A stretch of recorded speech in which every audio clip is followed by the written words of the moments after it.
दीदी भैया, आप लोगों की एक मदद चाहिए थी। आपके घर में एक रात रुकने की जगह मिल सकती है?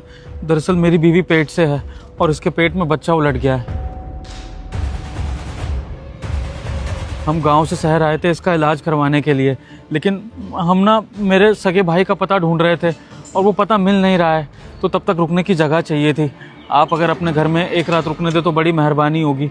मुझे ना सही तो कम से कम मेरी बीवी को जगह दे दीजिए, मैं यहीं बाहर रोड पे सो जाऊंगा बस। नहीं, कोई बात नहीं, आपको ऐसे बाहर रोड पर रुकने की ज़रूरत नहीं है, इन्हें अंदर ले चलते हैं। आप एक काम करिए, अपनी वाइफ के साथ अंदर चलिए, ये थोड़ा रेस्ट करेंगी तो शायद इन्हें ठीक लगेगा। उसके बाद आप मुझे पता दिखा देना, मैं आपकी मदद कर दूंगी ढूंढने में। आइए, आप अंदर चलिए आराम से।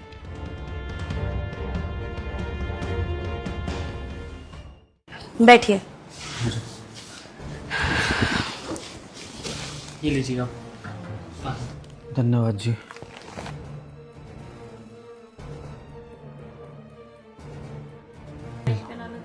ये लो।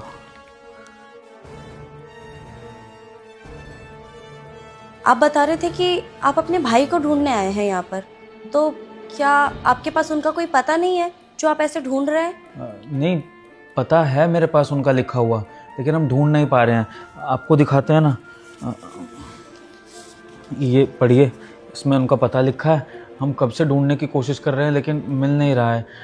भटक रहे थे बहुत सुबह से, तो जैसे ही आप दिखे सोचा कि आपसे रुकने का पूछ लेते हैं, क्योंकि अब रात होने वाली थी। तो अपनी मेहरारू को लेकर कहाँ घूमते, वैसे ही पेट से है। देखिए, कोई बता भी नहीं पाएगा क्योंकि ये पता एग्जिस्ट ही नहीं करता, गलत पता है। गलत है?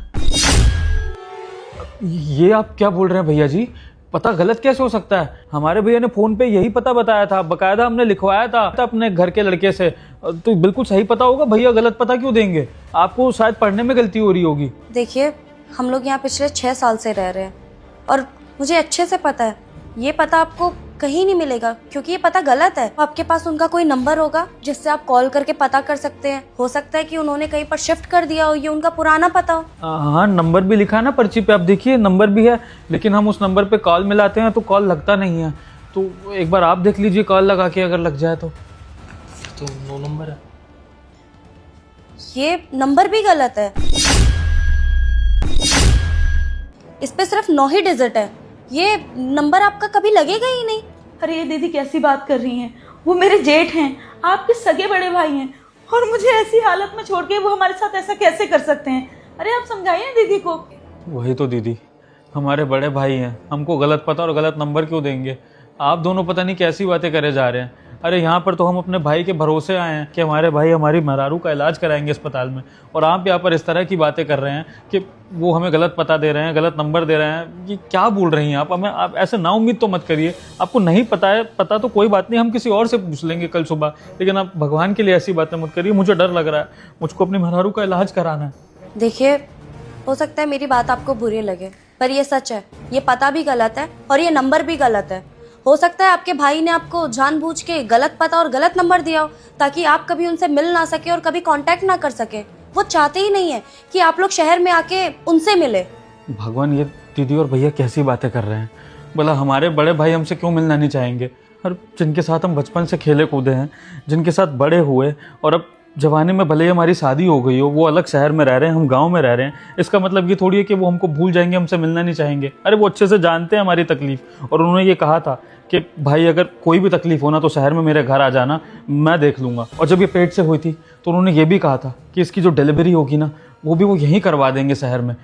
उनकी इतनी जान पहचान है, वो अपने छोटे भाई की मदद करने से कतराएंगे क्यों? वो ऐसा क्यों करेंगे मेरे साथ? और उन्हीं के भरोसे तो मैं शहर आया हूँ ना। अगर मुझे उम्मीद नहीं होती उनसे तो मैं शहर क्यों आता अपनी मेहरारू को लेकर? ट्रेन में धक्के खाते हुए आए हम, इसी उम्मीद से कि बड़े भाई इसका इलाज करवा देंगे और इसका जो बच्चा उलट गया है वो ठीक हो जाएगा। देखिए, मैं आपको कोई झूठी उम्मीद नहीं देना चाहती, और मैं सिर्फ आपको सच बता रही हूँ। और ये नंबर और ये पता दोनों ही गलत है, और हो सकता है कि आपके भाई ने ये जानबूझकर किया हो। देखिए, माना कि आपके वो भाई है, लेकिन आज के टाइम में कोई किसी का सगा नहीं होता।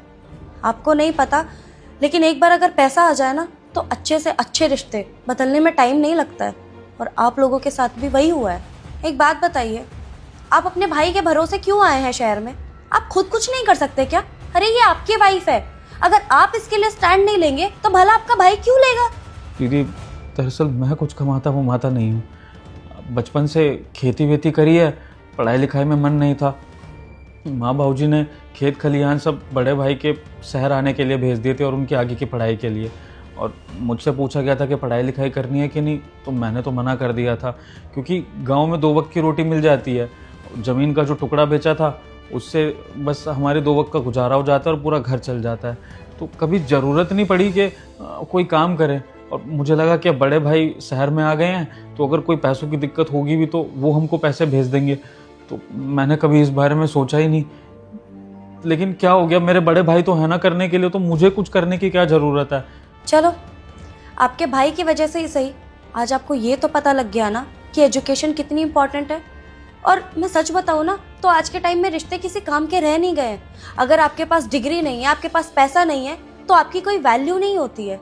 और इसीलिए आपका भाई नहीं चाहता है कि आप शहर में आके उनसे मिले, क्योंकि एक रेपुटेशन बनने के बाद ना कोई इंसान नहीं चाहता कि छोटे लोग उसके मुंह लगे, भले ही आपका खून का रिश्ता क्यों ना हो। और इसीलिए शिक्षा बहुत ज़रूरी है। अगर आपने भी सही टाइम पर पढ़ाई की होती ना अपने भाई की तरह, तो आज आपकी वाइफ को किसी और के सहारे की ज़रूरत नहीं होती, ना ही आपको। और एक बात बताइए, आप अनपढ़ हैं, आपकी वाइफ भी पढ़ी लिखी नहीं है, लेकिन आपका ये जो होने वाला बच्चा है, इसके भविष्य के बारे में आपने सोचा है?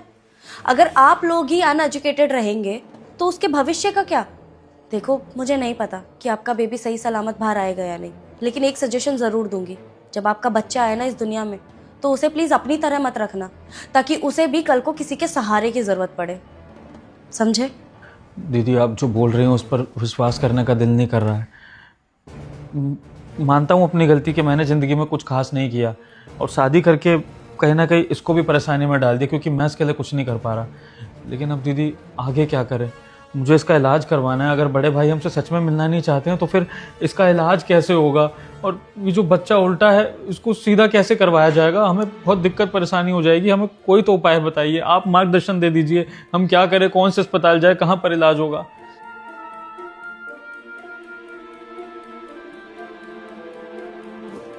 दीदी भैया कहाँ जा रहे हैं? रुकिए,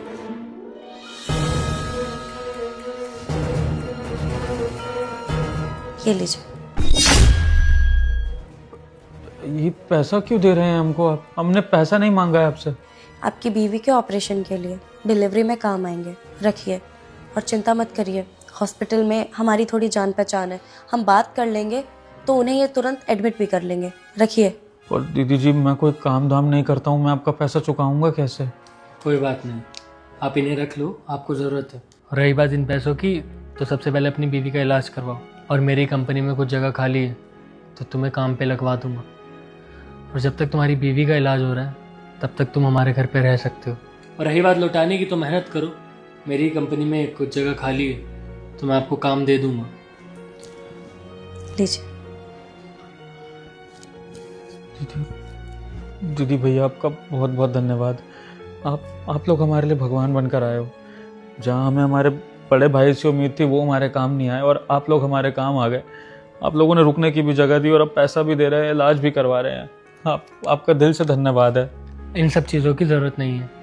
सबसे पहली चीज़ तो ये, अपनी बीवी का इलाज कराओ जल्दी से जल्दी। मैं एक काम करता हूँ, हॉस्पिटल में फ़ोन करके बात कर लेता हूँ। और सुनिए, अब आपकी बीवी का इलाज तो अच्छे से हो जाएगा, लेकिन इसके बाद ना अपने भाई को कोसने की ज़रूरत नहीं है। वो क्या है ना, कभी कभी बुरे लोग भी ना आपको अपनी लाइफ की सबसे बड़ी सीख दे जाते हैं। आज आपको ये भी पता लग गया कि कौन आपका अपना है और कौन पराया। और ये जो हमने मदद करी है ना, ये इंसानियत के नाते करी है।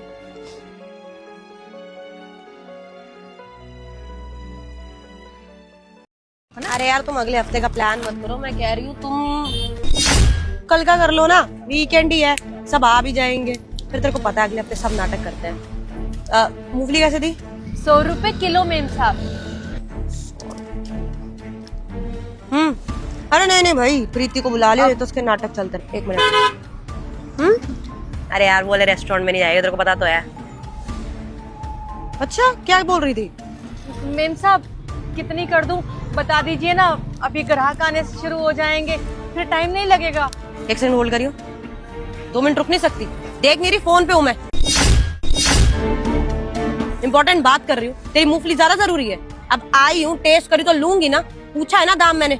2 मिनट रुक जा। लेकिन नहीं। हेलो, अरे यार कुछ नहीं, ठेले वाले क्या बोलो, मूंगफली लेने आई थी। तू क्या बोलती? छोड़ना, ले लूंगी।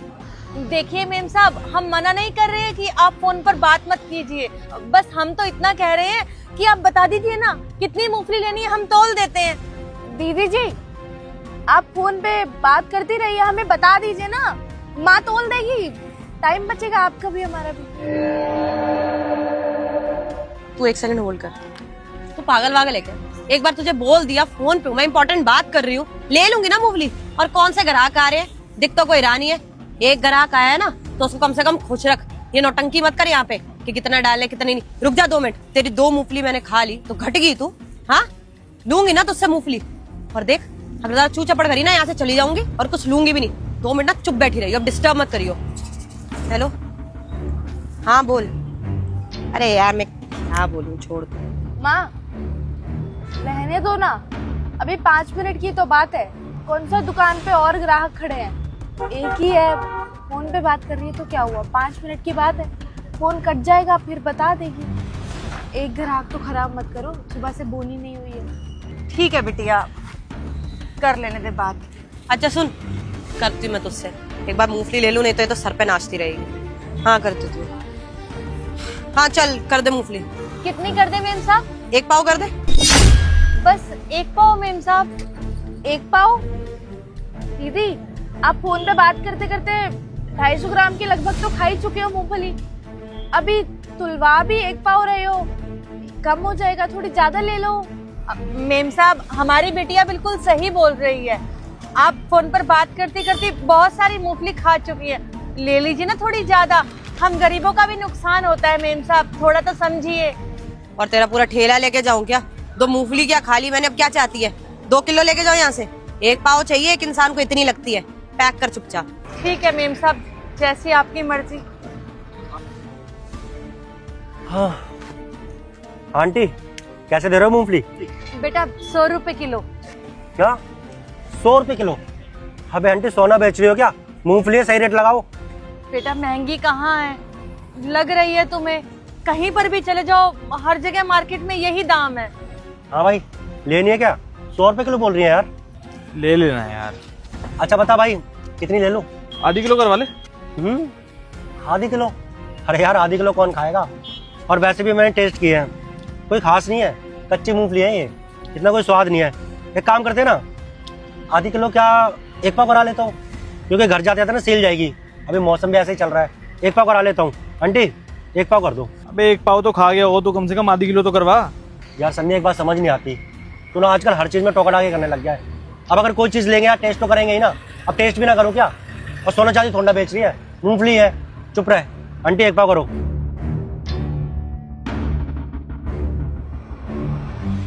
ओ आंटी, थोड़ा और डालो ना, इतनी कम मूंगफली क्या दे रहे हो? 1 पाव पूरा करो।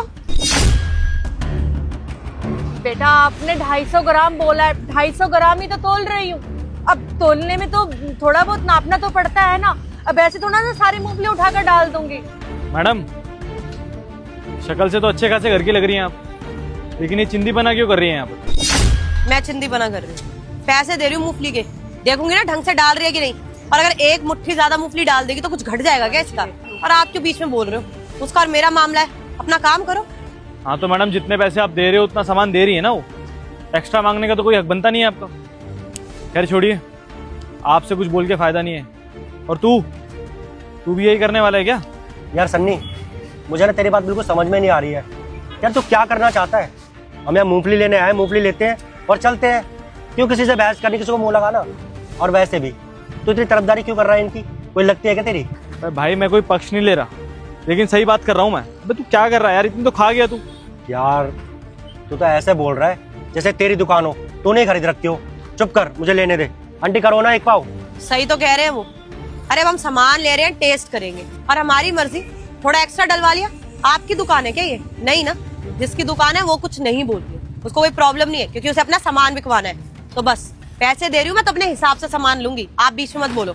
मैडम बात यहाँ दुकान तेरी है मेरी की नहीं है, बात यहाँ इंसानियत की है। और रही बात सामान की, तो कितना प्रॉफिट हो जाता होगा उन्हें? क्यों आंटी, लाखों रुपए कमा रहे हो क्या इस बिजनेस से आप? बहुत प्रॉफिट होता है आपको। कहाँ हो जाता है, जो भी आता है लेने के नाम पर पहले खा जाता है। अरे 250 ग्राम तो वो खा जाते हैं और 250 ग्राम ही मूंगफली लेकर जाता है। साहब, हम माँ बेटियों का बहुत नुकसान होता है, पर हम गरीब लोग हैं, किसको बोले? कोई हम गरीब लोगों की सुनता ही नहीं है। और मैडम जी को बोला था, उन्होंने भी जवाब दे दिया, हम गरीब लोगों का कोई भला नहीं करता साहब, सब मतलबी दुनिया है। हाँ साहब, लोग अक्सर ऐसा करते हैं। मूंगफली लेने आते हैं, लेके जाते हैं 100 ग्राम 150 ग्राम, खा जाते हैं कम से कम पाव भर, तो बात करते करते खा जाते हैं मूंगफली। फिर काफी बार तो लोग ऐसा भी होता है, अगर हम बोले उनसे कि ले लीजिए, थोड़ा बोलते हैं तो लोग उल्टा जबरदस्ती कर देते हैं कि नहीं लेना, लड़ाई कर लेते हैं हमको।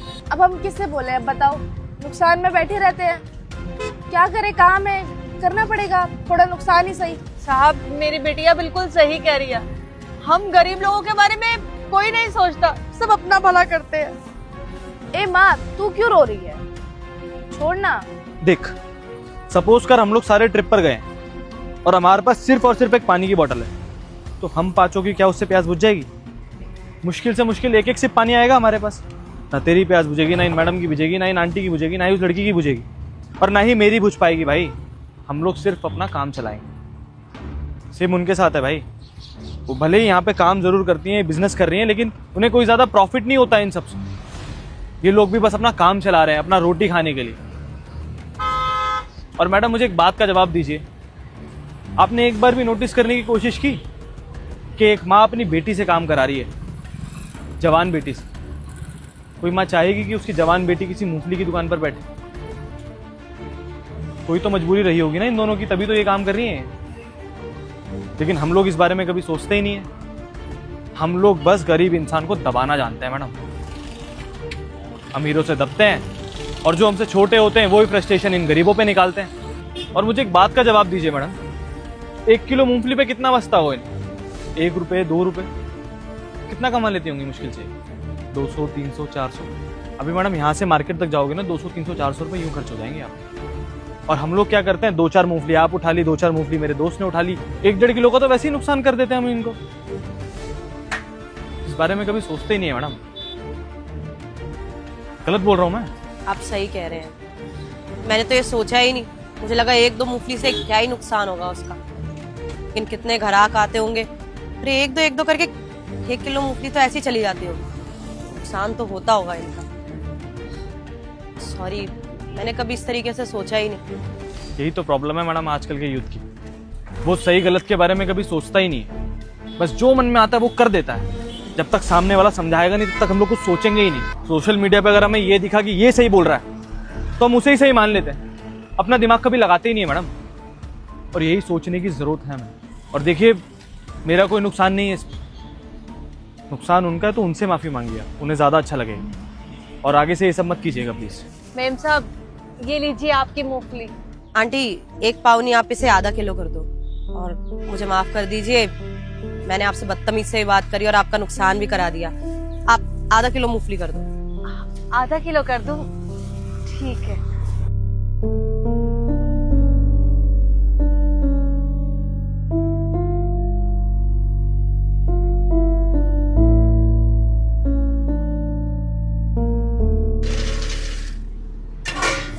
ये लीजिए मेम साहब, आपकी आधा किलो मूंगफली। इसके कितने हो गए? अब 50 रुपए हो गए मेम साहब। ये लीजिए। मेम साहब, मेरे पास खुले नहीं है, आपके पास 50 का नोट है ना, दे दीजिए। 100 का क्यों दिया? अरे नहीं आंटी, आप रखिए, मैंने यहाँ बैठे बैठे पता नहीं कितनी मूंगफली खा ली होगी, और 50 रुपए की बात है, आप रखिए। बहुत बहुत धन्यवाद मेम साहब आपका, आप बहुत ही अच्छी हैं। देख बिटिया, हमारी बोनी भी हो गई। धन्यवाद। सॉरी आंटी, एक काम करो, आप 1 किलो मूंगफली कर दो। और मुझे तो पता ही नहीं था कि मेरा दोस्त इतना समझदार है, इतनी अच्छी बात समझाई है इसने मुझे। हम तो कभी समझ ही नहीं पाते कि आप जैसे गरीब लोग कितनी मेहनत करते हो, ऐसे दिन रात पटरी पे बैठकर काम करते हो और हम लोग ऐसे आकर कुछ ना कुछ चीज़ उठा के खा लेते हैं। कभी नहीं सोचते कि आप लोगों को कितना नुकसान होता होगा। अरे यही तो कमाई होती है आपकी, जो हम लोग खा जाते हैं। अगर इन्हीं चीज़ों से आपकी बचत नहीं होगी तो क्या फ़ायदा इतनी मेहनत करके। सच में यार, मुझे बहुत अच्छा लगा जो तूने मुझे समझाया। भाई दोस्ती का तो मतलब ही सिखाना होता है। आज मैंने तुझे कुछ सिखा दिया तो तू मुझे कुछ सिखा दियो बस, लेकिन कभी किसी के साथ गलत नहीं करना है, समझा? अच्छा साहब, आपने आज तो वो जो दीदी आई थी उन्हें बता दिया, समझा दिया कि ऐसा करना ठीक नहीं है। आपने इन्हें भी बोला और ये भी समझ गए और वो दीदी भी समझ गई। लेकिन आगे भी तो लोग आएंगे हमारी दुकान पर। अक्सर लोग ऐसा ही करते हैं। हमें पता है कि लोग ऐसा ही करेंगे, तब कौन समझाएगा? बिल्कुल सही कह रही है साहब हमारी बिटिया। हमारे साथ तो ऐसा ही होता है। आज तो आपने समझा दिया, आगे कौन समझाएगा? दे दीजिए आंटी जी। ये लो आंटी। धन्यवाद। चले? एक सेकेंड आंटी, आपके पास पेन और पेपर होगा? हाँ साहब है।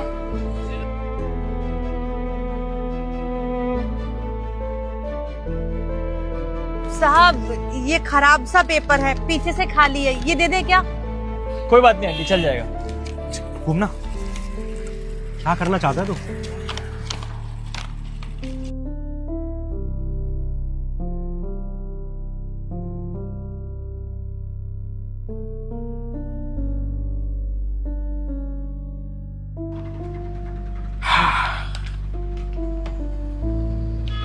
दीजिए आंटी जी। आज के बाद किसी को बोलने की जरूरत नहीं पड़ेगी। कोई भी आए उस कस्टमर को ये पेपर दिखा देना। चलते हैं। Thank you. बिटिया ये देखना क्या है? थोड़ी सी मूंगफली खाकर क्या ही हो जाएगा, पर ध्यान रखना बूंद बूंद से घड़ा भरता है।